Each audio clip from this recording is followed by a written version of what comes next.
Hello, welcome. I'm Dan Bevels with Floyd Medical Center, and we are glad you joined us today as we begin a conversation on heart health. And I'm happy to be joined today by Dr. Jacquelyn, a Floyd primary care physician, and also Robin Cater, a clinical educator at Floyd. Thank you both for joining us today. Okay. We're talking about heart health, and it is such a critical topic. I mean, I guess that's somewhat of a pun. I don't mean for it to be, but it really is a serious topic because it's one of the number one killers in America, particularly for women. Today we want to talk a little bit about risk factors and signs and symptoms and things that women in particular can do to prevent heart disease. So Dr. Terry, let's begin with that. What are some of those primary symptoms that may lead particularly a woman to realize that she's having a heart problem? Well, unfortunately, women tend not to ignore the signs of a heart attack because it doesn't present the same way as men.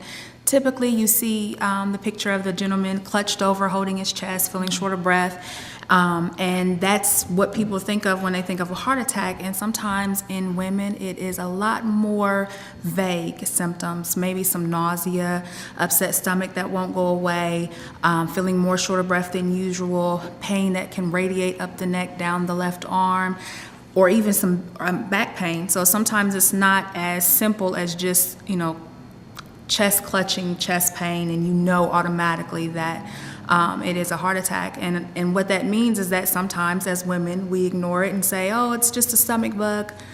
I'll wait till tomorrow. And then, lo and behold, they're actually having a heart attack. So Robin, what are the risks of just putting that off and kind of dismissing those symptoms? Well, the risks are huge because time is muscle. And there's life-saving treatment that can be done if the symptoms are caught early enough and the cardiac event, the heart attack, is prevented. So coming into the emergency room and getting that going is the difference between A, preventing the heart attack, or B, even if you're having a heart attack, preserving heart muscle by having stent intervention to have a healthier lifestyle afterwards too. So before we even get to those signs and symptoms, there are some risk factors that are associated. What are some of those, Dr. Terry? Age, male versus female, obviously. Hypertension, history of hypertension, elevated cholesterol, whether or not you smoke, whether or not you're a diabetic, and whether or not any of those things are controlled. Other things that are things that we as clinicians think of as increased risk are, whether or not you're on hormones or not on hormones, whether or not you've had a prior MI or any kind of other thromboembolic event, because plaque and arterial disease does not discriminate. So if you've had a stroke, 9 times out of 10, you've probably had some type of heart disease as well. So things like that are things that we tend to use to categorize somebody's risk. So Robin, what are some of those things that, particularly the ones that we can control, what can we do to help alleviate those risk factors? Well, just knowing them. There's really nothing you can do about your sex. There's nothing you can do about your age. I'm finding that out. And there's really nothing you can do about your family history. But the rest of those, everything she said, you can actually control. You can't prevent being a type 1 diabetic, but you can, by diet and exercise, ward off type 2 diabetes. And even if you are diabetic, you can take care of yourself and keep your blood sugars under control. Obesity, we were just talking earlier, we live in the cardiovascular disease area of the United States. We love fried chicken and all those things, but and that's okay in moderation. You don't have to totally not do that, but you just have to practice moderation. Cholesterol, knowing your numbers. We have all sorts of events and screenings that you can know your numbers, know your cholesterol. I've seen very healthy appearing people who have hyperlipidemia just because of family history. And so knowing the cholesterol and getting a grip on that, with your diet, and if not diet, medication if you need medication. Blood pressure, for years we've called it the silent killer. Well, there's a reason for that because it does so much end organ damage, and we see that with cardiac patients. And of course, smoking, it's just stop. Absolutely. Just stop. One of the things that I hear in all of what you're saying, both of you, is that you talk about knowing your number and high blood pressure and things like that. for just the average person out there to detect that, they need to make those regular trips to the doctor, right? So at least an annual checkup. Absolutely. Usually, if somebody does not have a primary care doctor, if they come in for a new patient evaluation, those are all things that we would discuss and look for. We recommend, especially once you get above the age of 40, that you do get screening blood work at least once a year to look at your numbers, like she talked about, for your cholesterol, kidney, liver function, and things of that nature.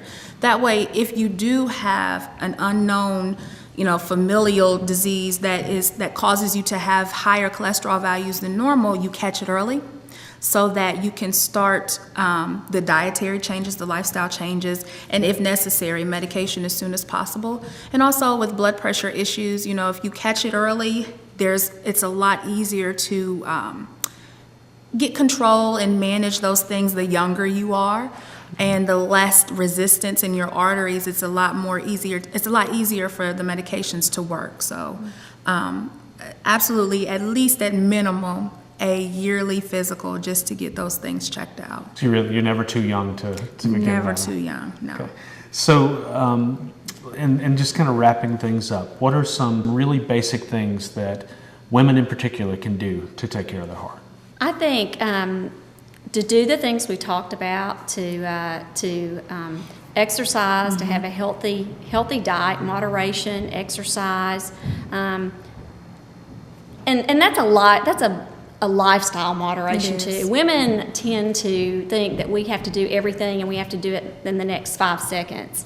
So to take time to take care of yourself, whether that's spiritual time, quiet time, solitude, however that looks, to kind of de-stress. And then, we're such caregivers. We're born to be caregivers. And so to understand that you need to look at yourself and to make those appointments to actually, and not ignore the symptoms, because you have to take care of everybody else, or it can't be happening to me. Don't ignore the symptoms. And when you talk about diet and exercise, we're not talking about, Dr. Terry, going to the gym for 2 hours a day, are we? What? No. It's really simple. Yes, 30 to 60 minutes of cardio activity dramatically decreases your risk of heart attack.